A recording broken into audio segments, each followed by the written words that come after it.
Hola, hola, ¿cómo estás? Soy Karen Kotner, periodista y escritora. Te doy la bienvenida al programa 70 de Espiral, tu podcast de literatura y creatividad. Hoy inauguro un nuevo espacio de conversación vinculado a temas candentes que afectan nuestro diario vivir. Es un ciclo completo de 4 o 5 capítulos, que abordaré la dependencia con las pantallas en su máximo sentido. El primer entrevistado es el psiquiatra Sergio Canals, con quien conversé sobre la adicción a las redes sociales de los niños, pero especialmente los jóvenes. ¿Cómo educar y qué rol tenemos los padres para prevenir conductas adictivas? Son algunos de los aspectos que abordamos. Este es un tema que me preocupa e intento informarme sobre ello. En el episodio anterior, el 69, lo titulé Yo soy adicta. ¿Y tú? Me costó mucho utilizar el término adicción.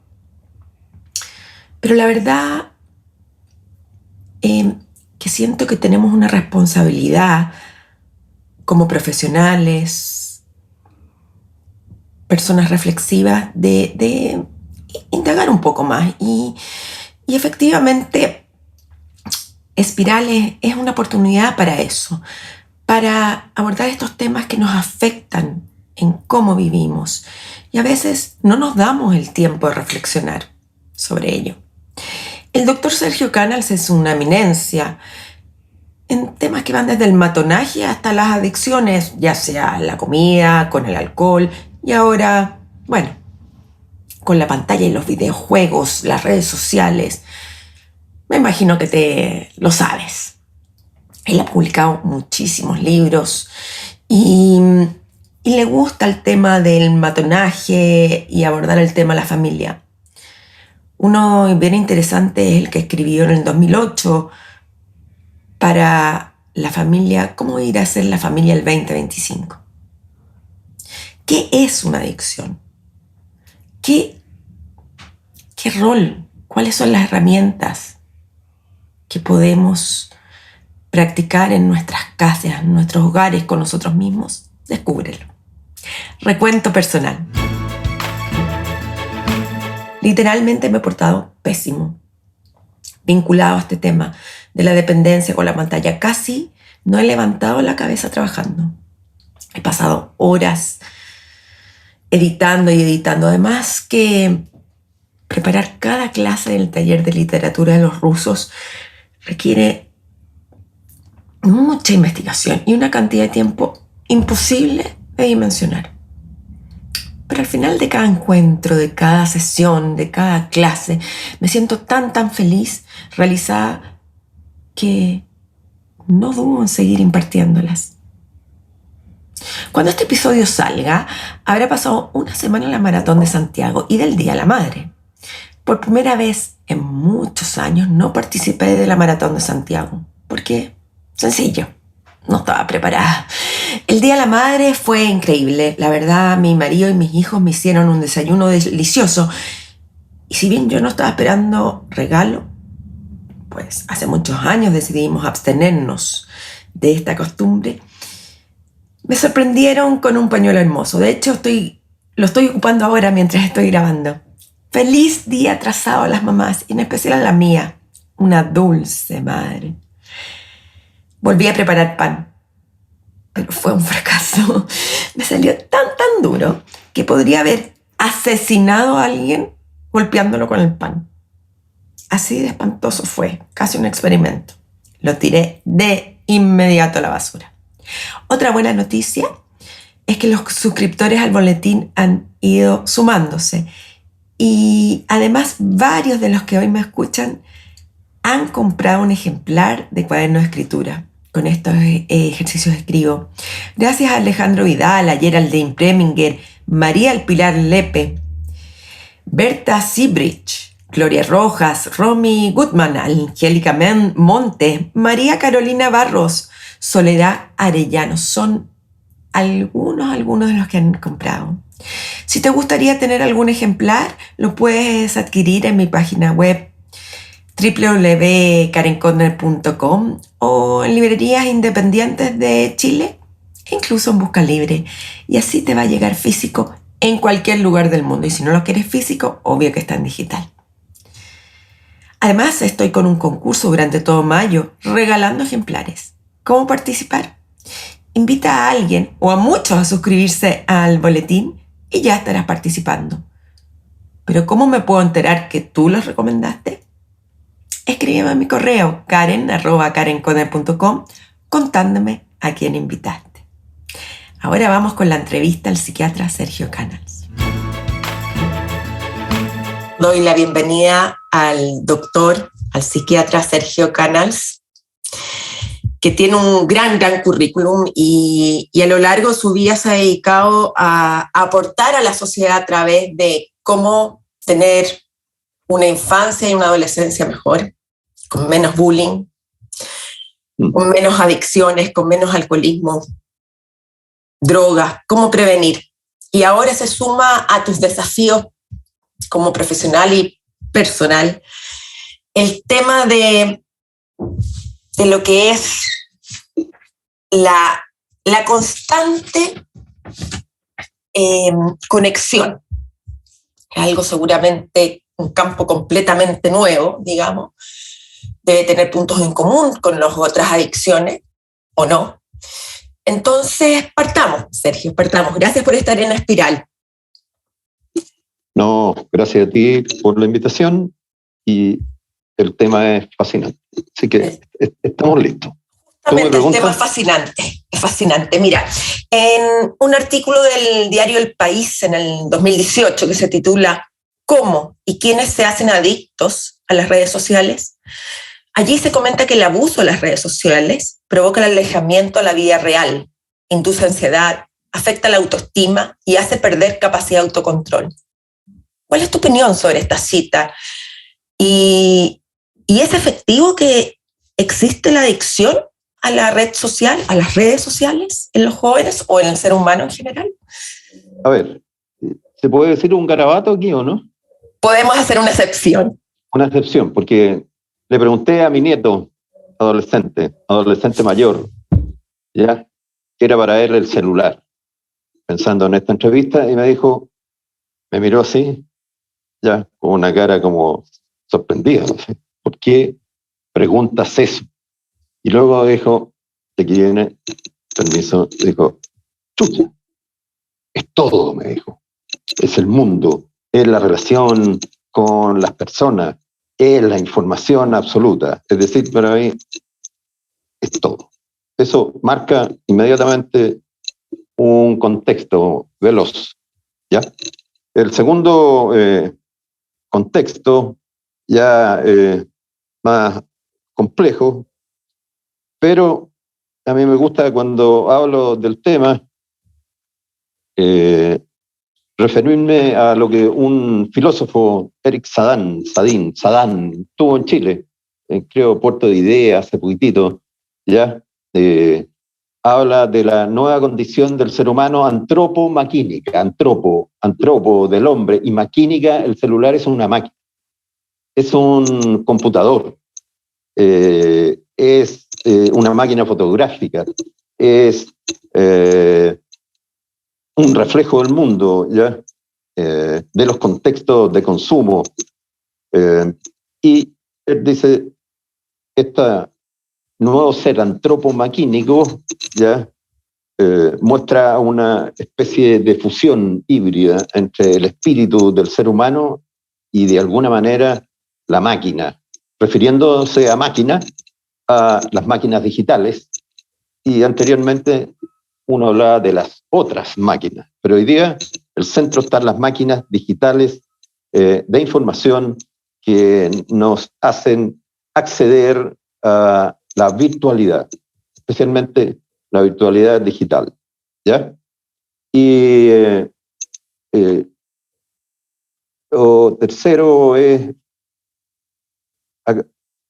separar dos puntos, porque cuando se habla de adicción, la verdad que desde la psiquiatría, en este campo global, ¿no es cierto?, ¿ya?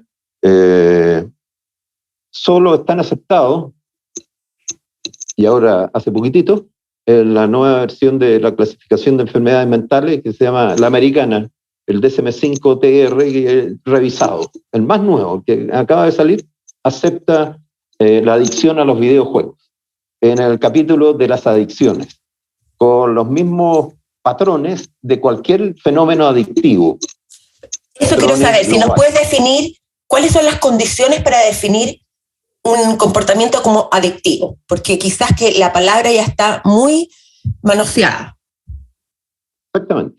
Está vulgarizada en el buen sentido porque todo el mundo, y lo dicen, eres un adicto a esto, ¿ya?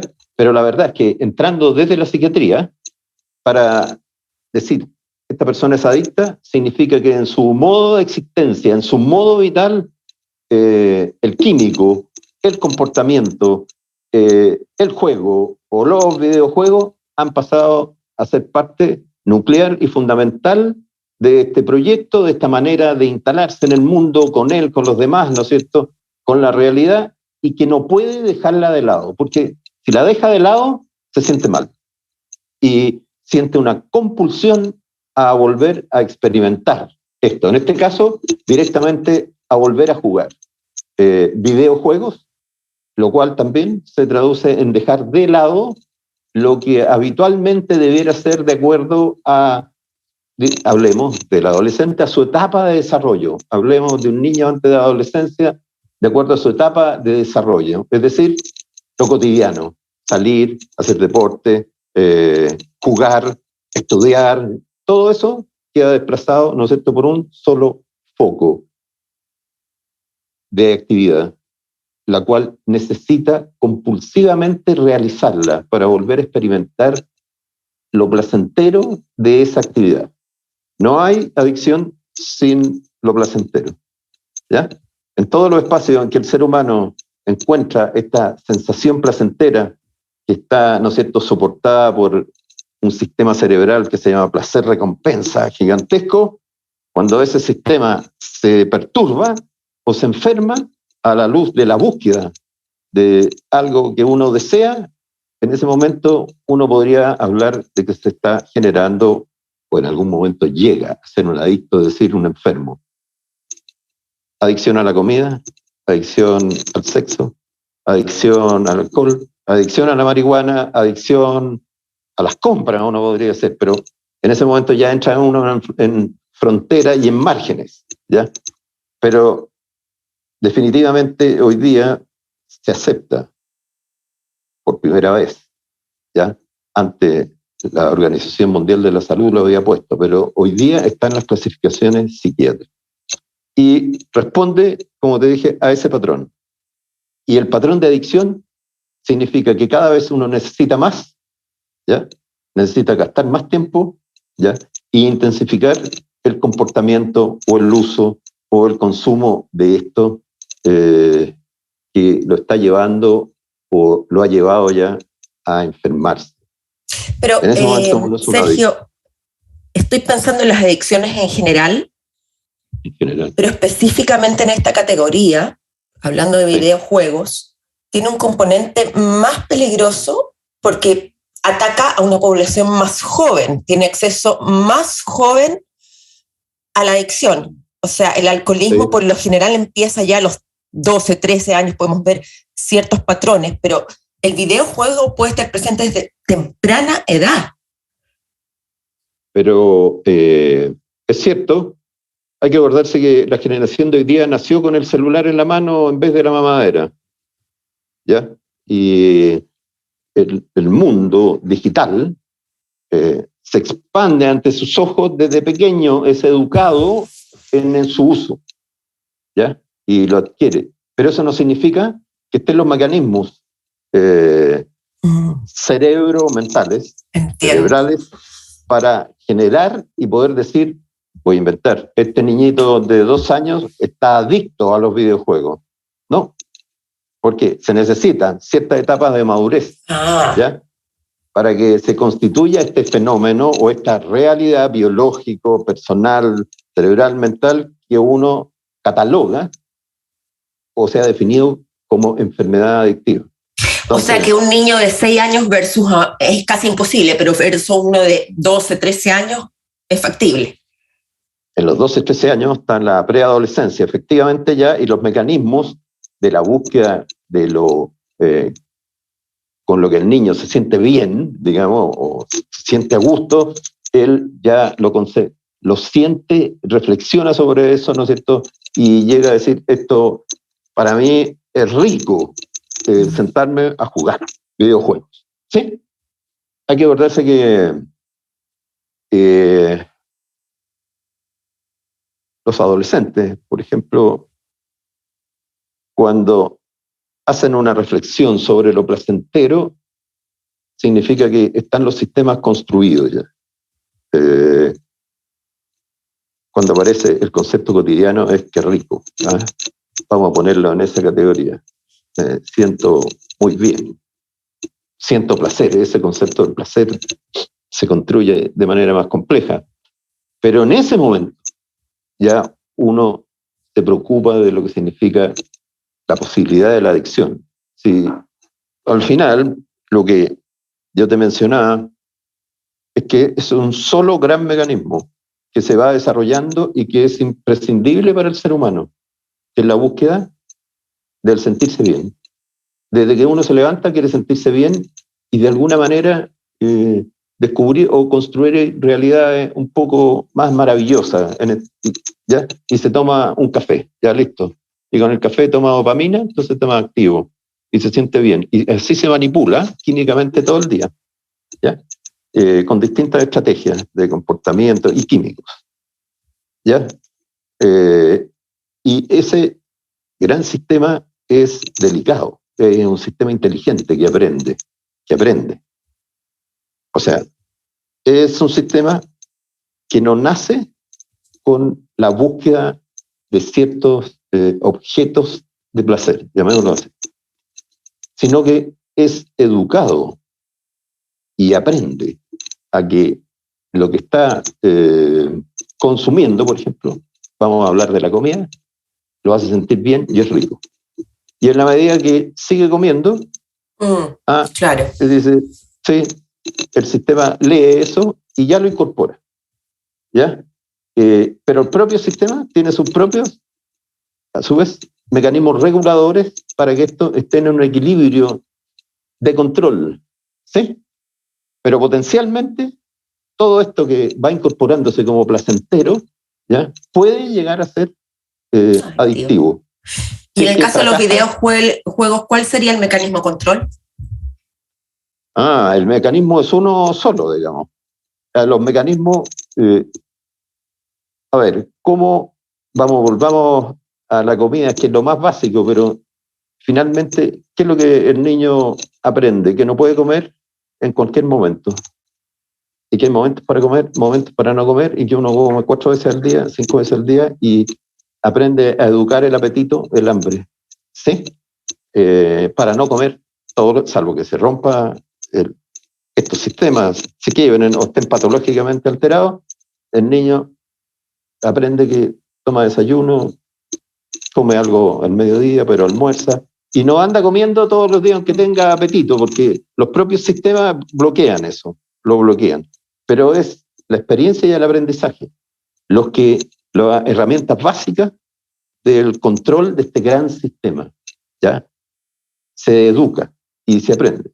Obviamente, si un niño chico nunca es educado en términos de los tiempos, ¿ya? De cuándo puede utilizar esto que es muy entretenido, estoy hablando de los videojuegos. ¿Por qué? Porque hay que recordar que no es solo un problema del video, es el juego. El ser humano juega, es el homo ludens. Juega hasta que se muere, con distintos niveles de juego, porque es un gran sistema de aprendizaje, de desarrollar la creatividad, de sentirse bien, jugando, ¿ya? Entonces se mezcla todo el mundo digital, que está desarrollado al máximo hoy día en términos de imagen, de juegos que son muy llamativos, ¿ya? Desde muy chiquitito, el ser humano es un ser visual y de movimiento, y eso está puesto en la pantalla, y es muy atractivo, para las propias guaguas, y por lo tanto la manera de evitar de que esto empiece a incorporarse hasta que llegue un punto en que llegue a ser parte necesaria para que el niño se sienta bien, es la educación, en términos de cuándo usarlo, cómo usarlo, y tener claro que hay espacios donde no, y que hay otras actividades, ¿no es cierto?, que pueden llegar a ser tan o más placenteras que el tener la pantalla y estar jugando un videojuego. Ahora, hay que recordar que también juegan en línea, entonces genera esto un fenómeno distinto desde el punto de vista del análisis. Pero lo que uno pregunta, y pregunto, es, ¿qué prefiere?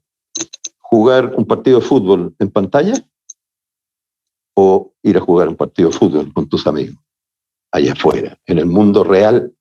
No, ellos saben que es un mundo virtual, los niños saben. Y cuando un niño empieza a hablar de que prefiere, y lo muestra en sus comportamientos, quedarse mejor frente a la pantalla, ese niño empieza a tener un problema, ¿ya? Porque el mundo, ¿no es cierto?, digital, en este caso del videojuego y la entretención digital, ha invadido el mundo natural de alguna manera y lo reemplaza. Sergio, y en ese sentido, ¿qué va a pasar cuando llegue, no sé si me imagino que has escuchado lo que es el metaverso? Los metaversos. Han salido hartas críticas de los metaversos, porque los metaversos son como, bueno, el que más ha criticado esto, si uno quiere ya entrar desde el lado de la filosofía de Byung-Chul Han, pero duramente, con su último libro, sí, la infocracia y las no cosas. Y las no cosas, yo lo leí, sí. ¿Te gustó? Encontré que a minutos ese libro se iba... ese no lo leí, pero el otro ese es el nuevo, el último. Si me gustó o no me gustó su planteamiento de las no cosas, en las no cosas es muy duro. Es muy duro, pero a veces siento que se va a un extremo, sobre todo al final, poco real, de los beneficios. Hemos tenido beneficios en esto.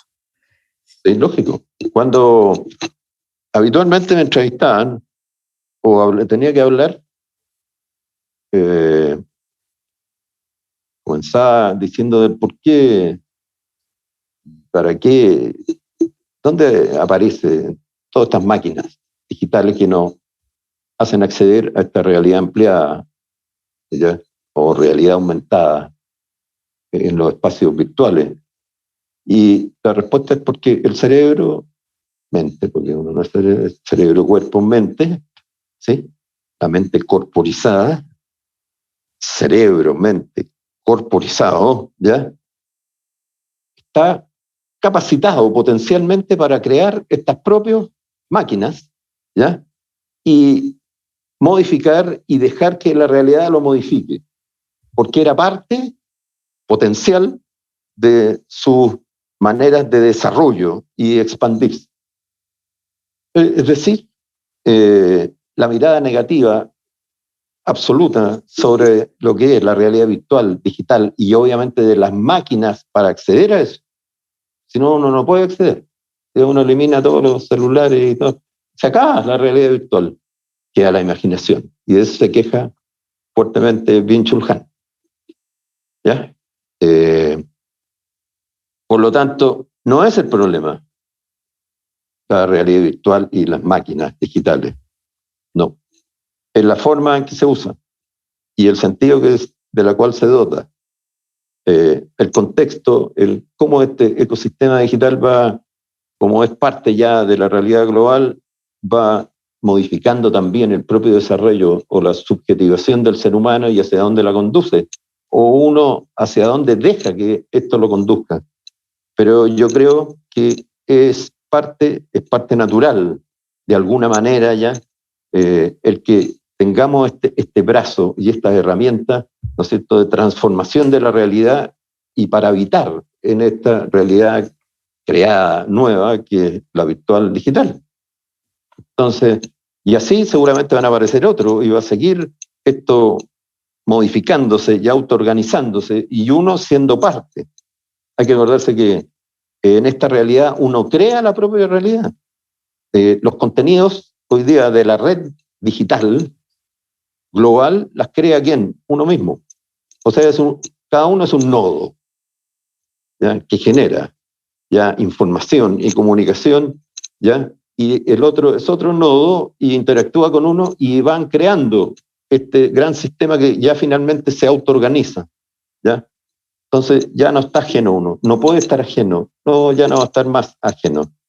Y lo que uno va a mirar, no sé, todo el perfeccionamiento y refinamiento de lo que significa esta realidad. Ahora, el metaverso, ¿por qué lo han criticado? Porque los mundos que han mostrado, esos son muy, comparado con lo que uno encuentra en los videojuegos hoy día de desarrollo extraordinario, lo que significa la imagen, son pobres todavía, muy pobres en imagen, muy pobres en realidad, todavía. Pero son un espacio interesante de expansión, ¿ya? Y seguramente se va a perfeccionar y desarrollar, y ya tiene utilidades que son prácticas, como poder estar en otra parte, en otro universo, ¿no? O más allá del universo, pero y realizar las cosas que uno haría en el mundo real, hacerla en ese mundo digital que se abre frente a uno y poder manipularlo y manejarlo, pero de manera muy pobre todavía, ¿ya? Es la crítica. Lo que va a llegar a ser, no se sabe. Es lo mismo en los videojuegos, ¿sí? Hoy día, el crear un avatar y jugar con un avatar personal, ¿ya? Es una experiencia de realidad sorprendente, digamos. ¿Tú lo has hecho? No, una vez con un grupo de psiquiatras en que revisamos todas estas cosas, acordamos sí, y al final no llegaron.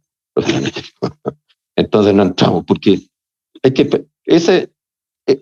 que vivirlo y experimentarlo, si no uno... Claro, obvio. Claro, lo critica, o sea, o reflexiona sobre eso, pero nunca ha estado en este mundo tridimensional, digital, ¿ya? Y por lo tanto es una tarea que uno tiene que hacer, y lo tiene que hacer, ¿ya? ¿Eso le aconsejas a los padres que nos pongamos en estos zapatos virtuales para entender lo que sucede? Creo que es importante, porque hoy día en el desarrollo del niño uno, y la llegada a la adolescencia, uno habla de cierta identidad digital, por ejemplo, de cierta subjetivación digital, que empieza a ser parte, por eso esto este mundo híbrido, ¿no es cierto?, de la máquina y del espíritu del ser humano, pasa a ser parte ya del desarrollo.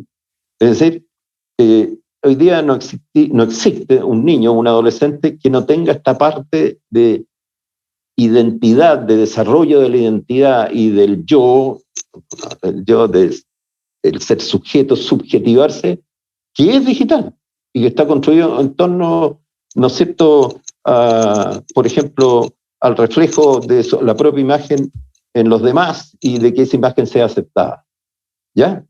A través de distintos mecanismos, fotos, like, ya, sí, me gustó, ya, y uno se va sintiendo bien o se va sintiendo mal y se va adecuando, ya. Entonces, si uno no conoce ese mundo, no lo intenta conocer, si uno no conoce las nuevas plataformas, nuevas, al principio TikTok era un cuento de niños y hoy día TikTok se usa para campañas políticas, con mensajes políticos. Entonces, todavía yo hablo con papá y dice, sí, TikTok, pero ¿has visto TikTok? Sí, bueno, algo, pero les resulta todavía lejano. Las plataformas van mutando, ya no usan Facebook, usan Instagram y TikTok. Y otras, que a uno se le escapan si no está atento y conversa con ellos. ¿Dónde uno aprende? Preguntando.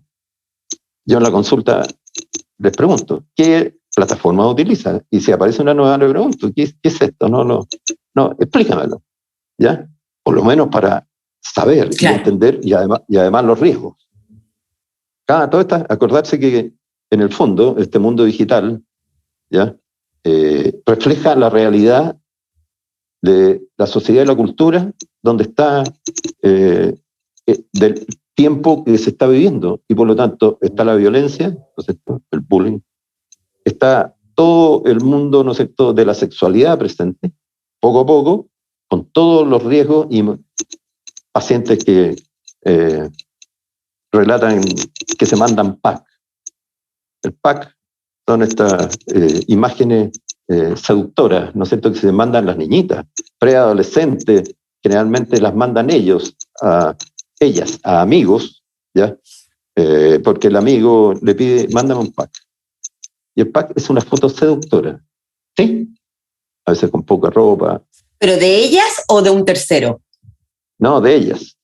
Lo que sé es que la recibe el amigo, comillas, ¿ya? Y el amigo la manda a los otros, ¿ya? Y también puede recibir de terceros, ellas, filtradas, los packs, ¿ya? Bueno, cuando me hablaron de pack, no tenía idea qué es lo que era esto, hasta que primero aprendí, porque me contaron, esto es un pack, ya. Y después empezaron a llegar los pacientes, ¿no es cierto?, que dentro de lo que significa el bullying digital, el acoso, aparece el haber mandado ella, generalmente es ella, porque es el hombre que lo pide, ¿ya? No parte el hombre, mira, okay, ¿sí? ¿Ya? Y el inicio de todo el fenómeno después de acoso. ¿Por qué? Porque filtraron las imágenes, lo que ella suponía, y mal suponía, porque no debiese haberlo enviado de partida, que iba a ser guardado en reserva, en lo privado, lo hacen público. El momento que se hace público, una vez que está hecho público, es prácticamente imposible sacarlo de las redes. ¿Sí? Claro. Una paciente ayer me recordó que quien había iniciado un fenómeno con ella que le costó, se cambió el colegio finalmente, porque fue una catástrofe desde todo punto de vista, se encontró y le dijo, acuérdate que tengo la foto, yo todavía.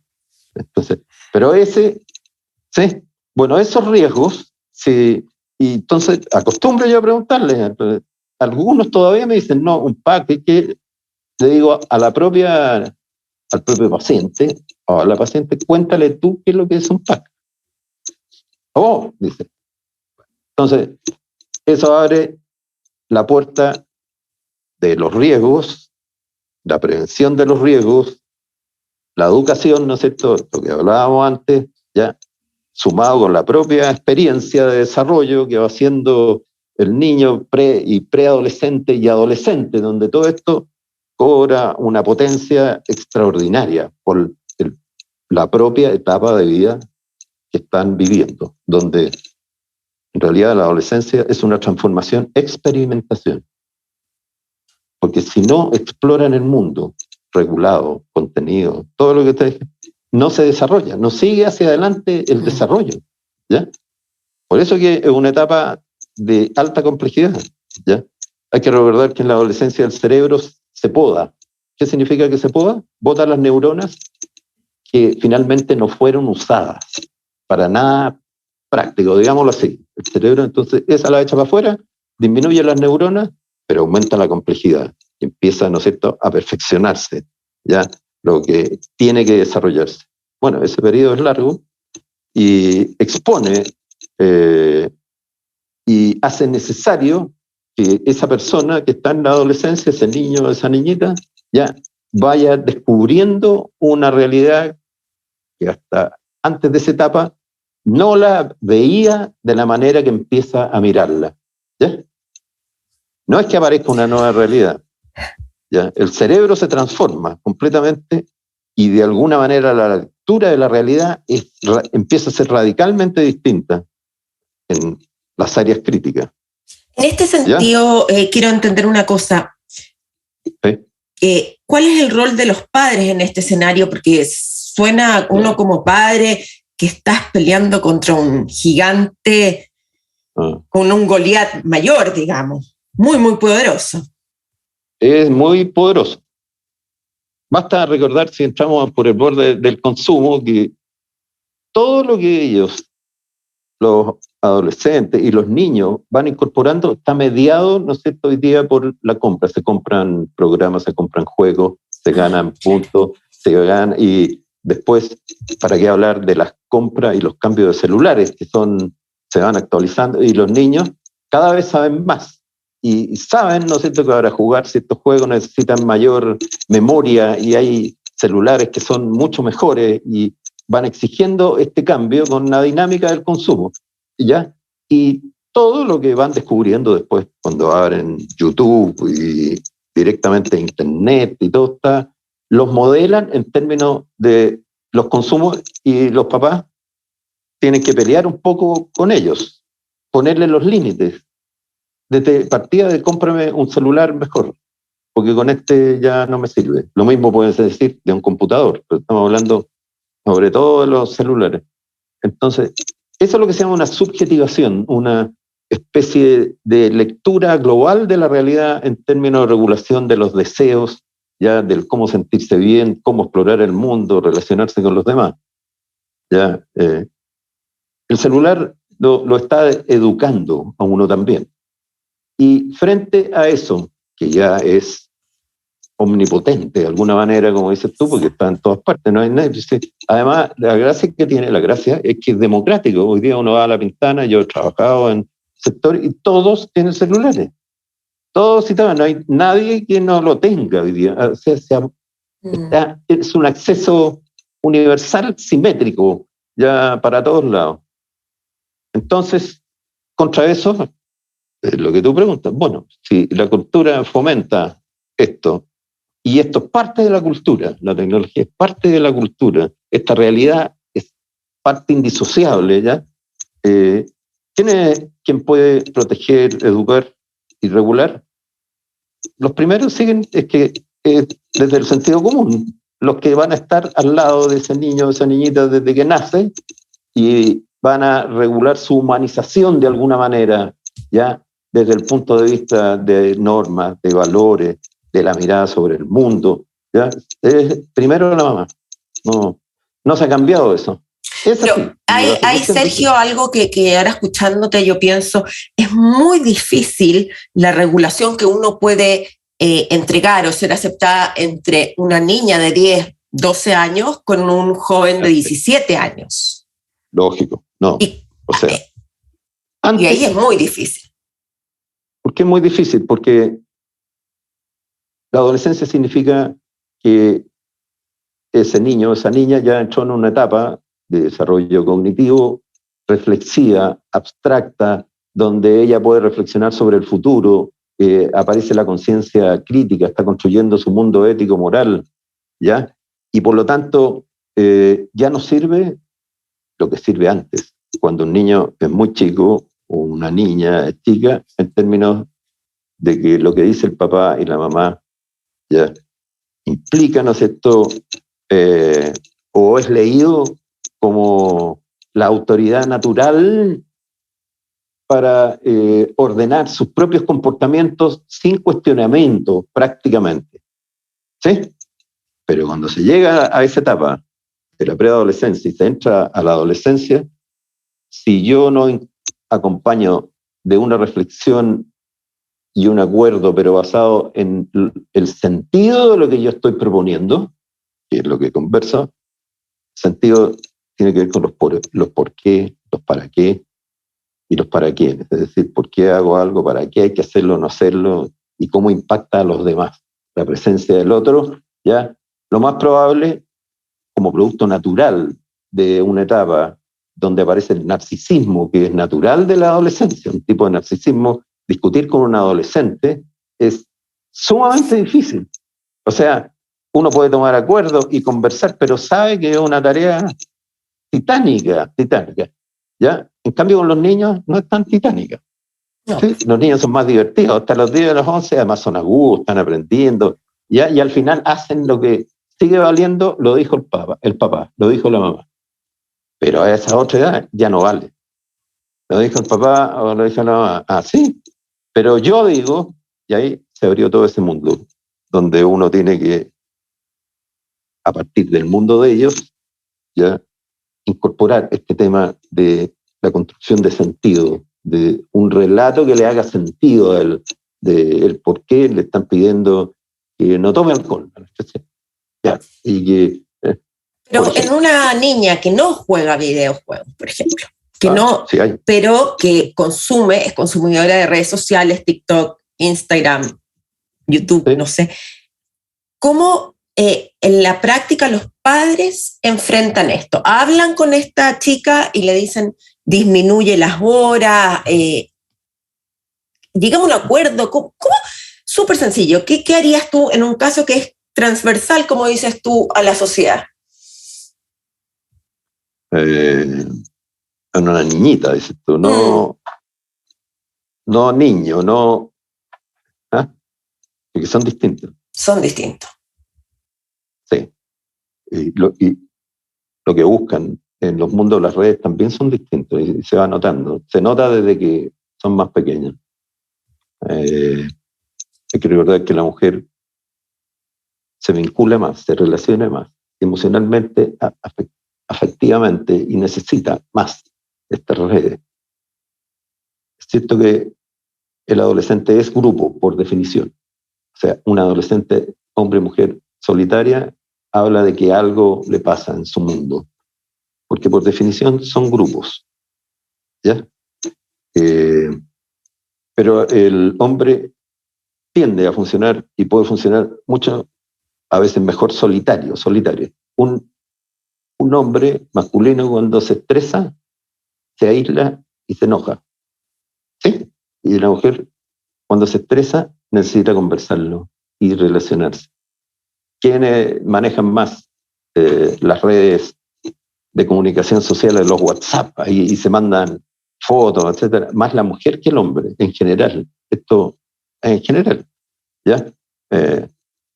Son más habituales. Y uno mira los WhatsApp que se hacen, los chats, ¿no? Y la mujer lo utiliza más para contar la vida cotidiana relacional. Sí, salí, me junté con esta, etcétera. ¿Sí? El hombre no lo utiliza tanto para eso, dependiendo de su etapa, pero no es como su foco. En las selfies, también la mujer tiende a utilizarla más. Pum, pam, selfie para todo. Bueno, me junté con mi amiga, foto, selfie, foto, selfie. Ese es todo otro capítulo del narcisismo de la selfie, que le han dado como... Sí, todas partes sale. ¿Ya? El mismo Vinchulcana y se gasta un capítulo entero con las selfies. ¿Ya? Pero lo que está mostrando es que es distinto, o sea, hacer una mirada transversal sin intentar diferenciar todos los matices que están incorporados, yo creo que fracasa. Por eso me llama la atención, porque tú dijiste una niñita, no dijiste un adolescente hombre. La mujer, fíjate, adolescente, y tiene una complicidad mayor con la madre, como para conversar los temas, y es lo que he escuchado. Es más permeable, ¿no es cierto?, en torno a ciertos intereses comunes, ¿ya?, a hablar de estos temas, especialmente uno de la sexualidad y el uso de las redes. Sexualidad y uso de redes, ¿ya? Es menos combativo que el hombre en términos de las decisiones que toma.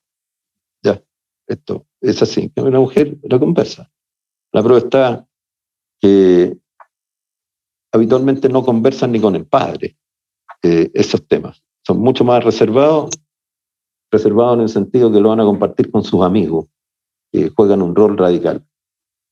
Y en las mujeres, las amigas, es cierto, juegan un rol radical, pero desde una vinculación distinta. Ahora, la verdad, que a la pregunta final,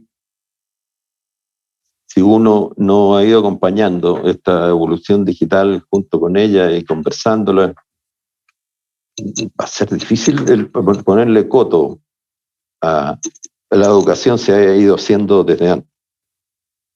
Ya, ya a esa edad no funciona en torno a prohibiciones, ¿no?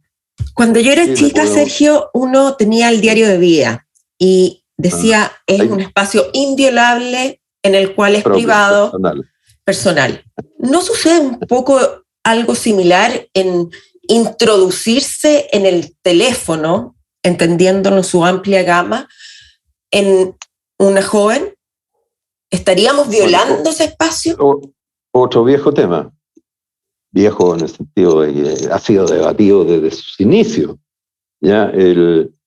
hasta qué edad el padre y la madre deben poder acceder libremente a las redes del hijo o de la hija, ¿ya? Y entrar nomás y tomarle el celular, y si conoce la clave uno llega y explora. ¿Y cuándo es una violación de intimidad? ¿Y cuál es el equilibrio ahí en relación a los riesgos? Entonces, ¿qué es lo que he visto yo? Y pueden ser casos extremos o no, pero los papás se sorprenden de un mundo paralelo digital donde existían y existen riesgos que ellos ni siquiera habían percibido. Luego llegaron a un punto más extremo donde aparecía, por ejemplo, después se enteraron que su hija había hablado de que tenía ganas de morirse y matarse. Y nunca entraron. Y después entraron, después que hubo un acontecimiento crítico, ¿ya? Entonces, la pregunta vuelve a hacer. Entonces, ¿significa eso que debiera ser libre? ¿O hasta qué edad? Hay que recordar que la adolescencia, ¿no es cierto?, comienza con la pubertad biológica y termina cuando la persona es autónoma, social, económicamente, familiarmente. ¿Sí? O sea, hay adolescentes de 40, desde ese punto de vista. Entonces,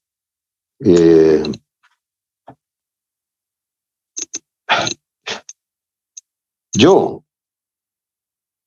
generalmente, y creo que el borde límite y la frontera está en general en los 14. ¿Por qué en los 14? Puede ser a los 13. ¿Por qué no a los 13? Bueno, porque a los 14 ya se han producido ciertas etapas del desarrollo de conciencia crítica, ¿no es cierto?, donde uno apuesta también por la propia reflexión del hijo o de la hija. Antes de eso, no hay todavía esa etapa, y por lo tanto, el espacio de riesgo es mucho más intenso y mayor. Alguien podría decir, ¿por qué no a los 18? Entonces, porque la teoría y la academia y lo que uno sabe se estrella siempre violentamente con la realidad vital. No es un ejercicio abstracto, no más. Y lo que uno ve es de que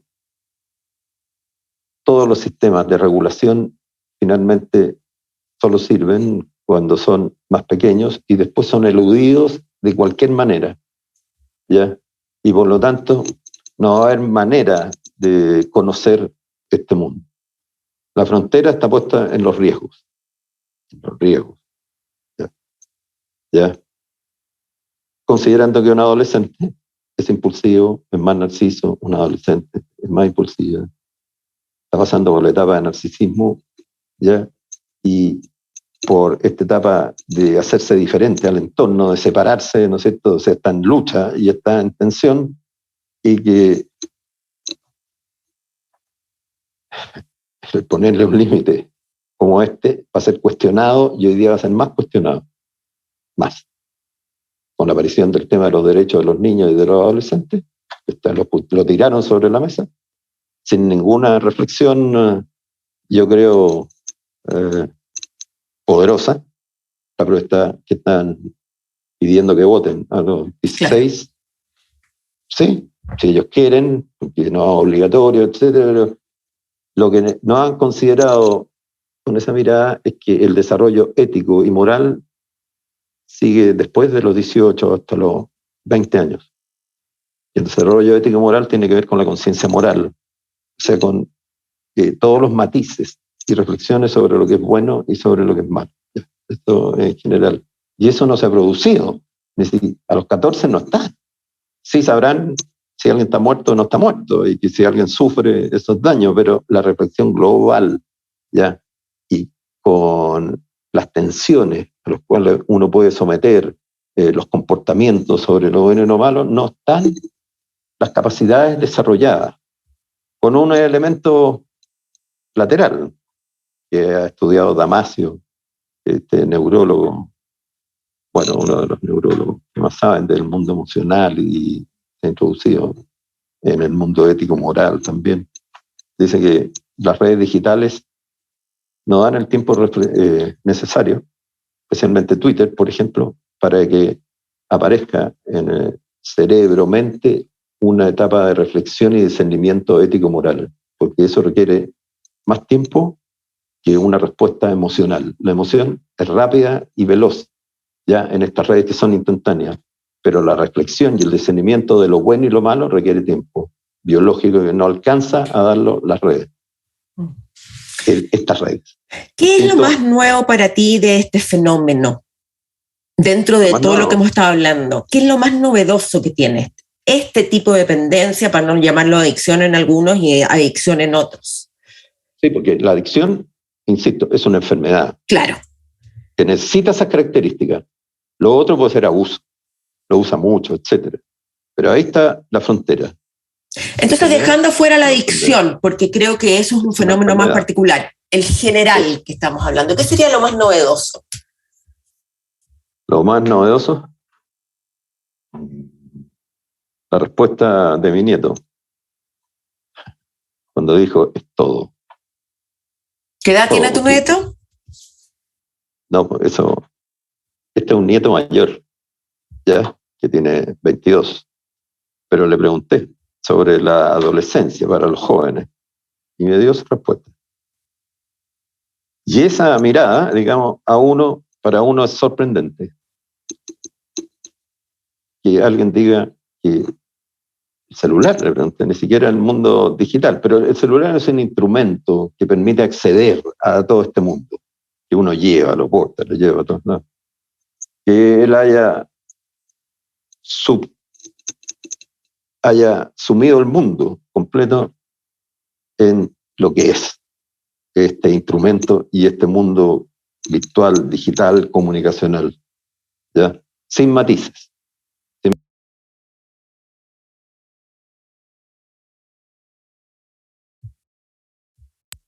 Me llaman, entran llamadas, no se lo corto.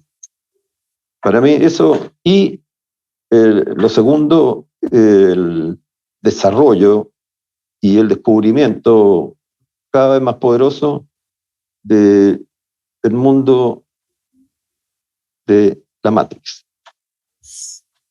de cómo uno vive en el fondo, hoy día vive en dos realidades que están fusionadas, que ya no las diferencian, de pronto. ¿Ya?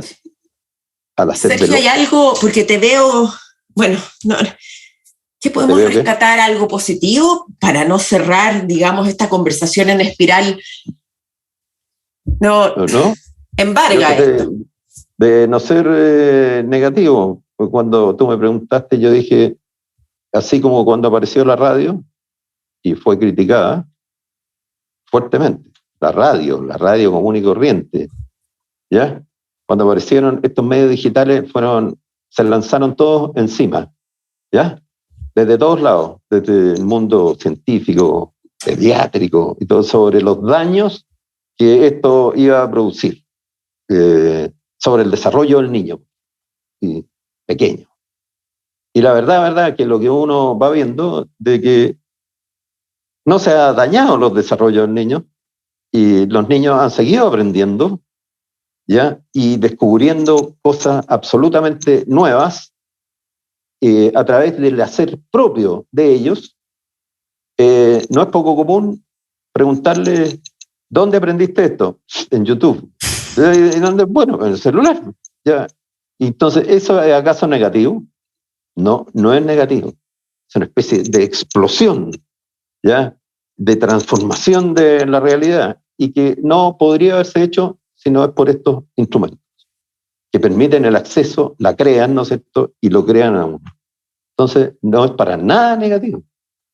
Es una mirada extraordinaria. Es una mirada que se sorprende por lo extraordinario, en realidad, de esta realidad. Va a depender, insisto, de cómo uno canaliza el desarrollo de esta realidad, pero per se yo creo que es notable, ¿ya? Y no cabe más que educar sobre el uso del instrumento, de los instrumentos para acceder y los tipos de realidad que se generan. ¿ya? Con los riesgos y los daños potenciales que finalmente y principalmente pueden impactar el mundo del desarrollo ético-moral, que es el fundamento completo del desarrollo. Eso sí, acordarse que siempre los desarrollos bioéticos y éticos van detrás de la tecnología. La tecnología es hiperveloz, aparece en toda esta realidad y después reflexiona el mundo de la filosofía, de la ética y la moral y dice, parece que no es tan bueno y aparece bien Chulhan. Ya, que le pega en 3 libros a esta nueva sociedad de la información. Muy negativamente, muy críticamente. ¿Ya? Llega a decir que la vacía de espíritu, la vacía de belleza, la vacía del otro de verdad, digamos, el ser humano de verdad, el ser humano digital no es de verdad. Esa, ¿sí? ¿Puedo decir algo que siempre Pero, me llamó la atención? Dice que afecta a la belleza. Dice, por ejemplo, en uno de sus libros, que se llama Elogio a la belleza, la salvación de lo bello, no sé si lo leí. no, eso no lo he leído. No, yo no sé cuánto tiempo queda, pero es que a mí me llamó mucho la atención. Y él parte su libro, en el fondo, preguntando, ¿ya? En la salvación de lo bello, perdón. Lo pulido, dice, lo pulcro, lo liso e impecable es la seña de identidad de la época actual. El celular dice que es el representante, encarna simbólicamente todos los cambios nuestros, dice. Es en lo que coincide la escultura de Jeff Koons. ¿Sabes Jeff Koons? Que hace esos monos como de plástico brillantes, gigantescos, así, ya, y los pone en una plaza, ya, como un elefante, brillante, sí, pero gigantesco, ya. Los iPhone y la depilación brasilera. Así comienza, provocativamente, la depilación brasilera. ¿Sí? Las mujeres saben de eso, de lo que es. Claro. Entonces dice, ¿por qué lo pulido nos resulta hoy hermoso? Más allá de su efecto estético, refleja un imperativo social, encarna la actual sociedad positiva. Lo pulido, lo liso, lo impecable, no daña, no ofrece resistencia, sonsaca los me gusta. ¿Sí? Toda negatividad resulta eliminada. El smartphone obedece a la estética de lo pulido. ¿Sí? Si uno mira un celular, la pantalla es negra, lisa y perfecta. Bueno, él dice que el ser humano no es así, ni menos la belleza.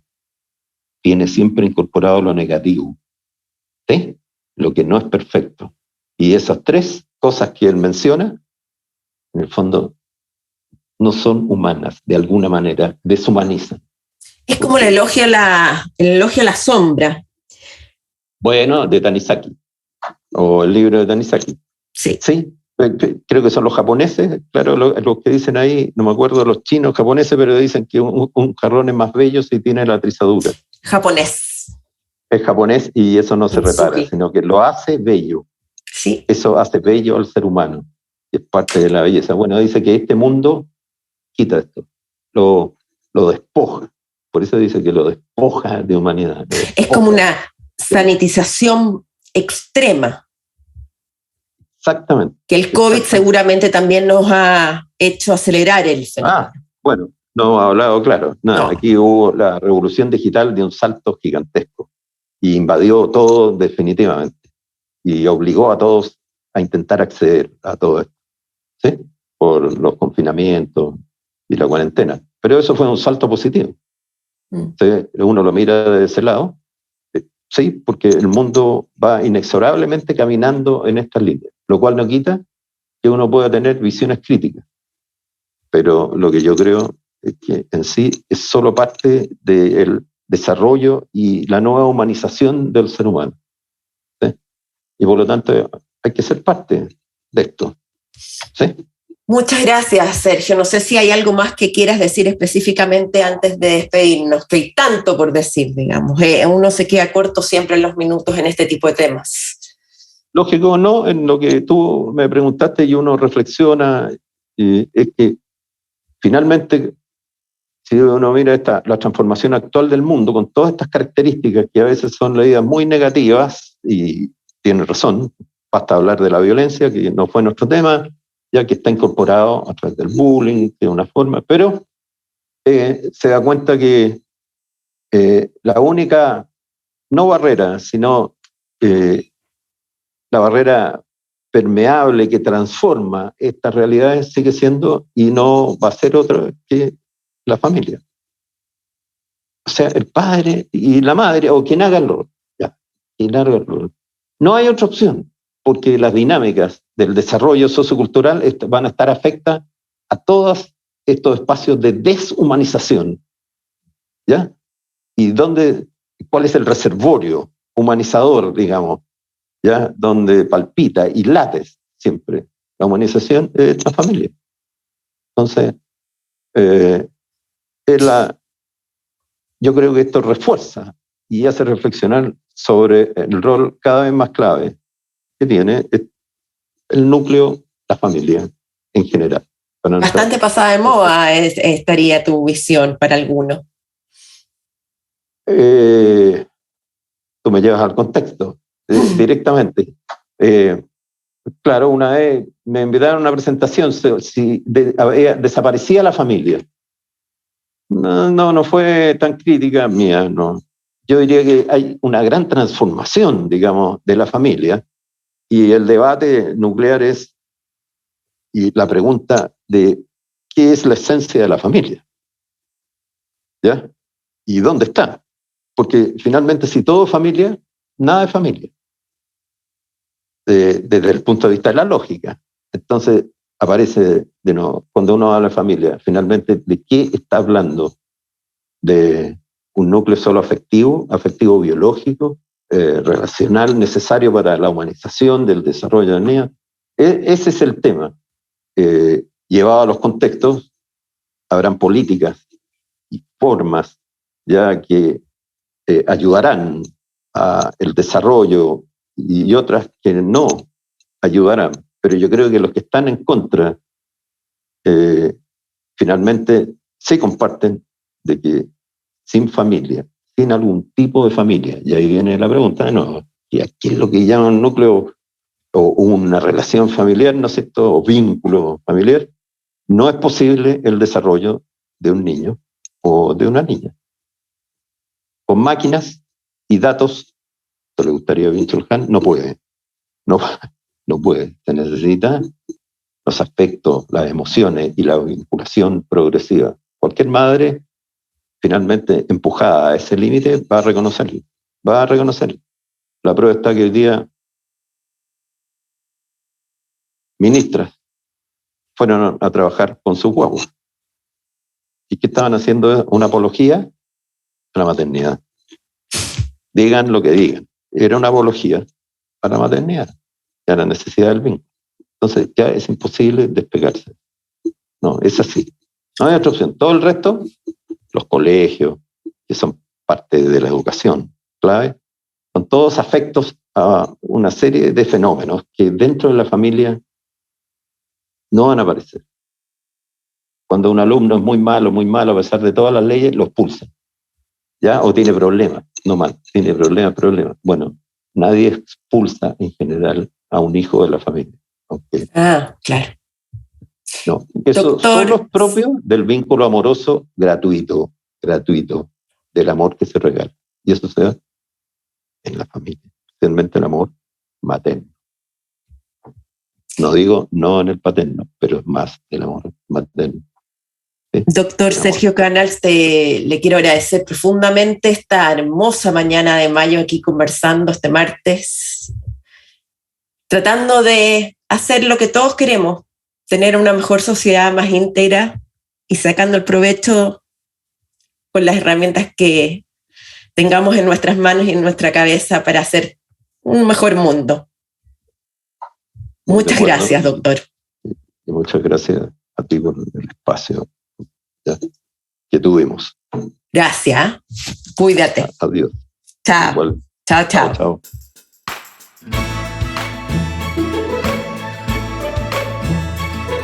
Ya sabes la diferencia entre una adicción y una dependencia. El Dr. Canals abre un mundo para reflexionar y conversar con los nuestros. Poner este tema en la mesa, como solemos decir. No por nada. Si escuchaste este episodio o bien lo leíste en la transcripción en www.karenconner.com, ojalá te conviertas en un agente del cambio y hagas pequeñas modificaciones en tu vida y des el ejemplo a los que te rodean. ¿Qué fue lo que más te sorprendió de esta entrevista? Cuéntame. Escríbeme en mi correo karenconner@karenconner.com o deja un comentario en mi página o en mis redes. Lee, escribe, crea. ¡Chao!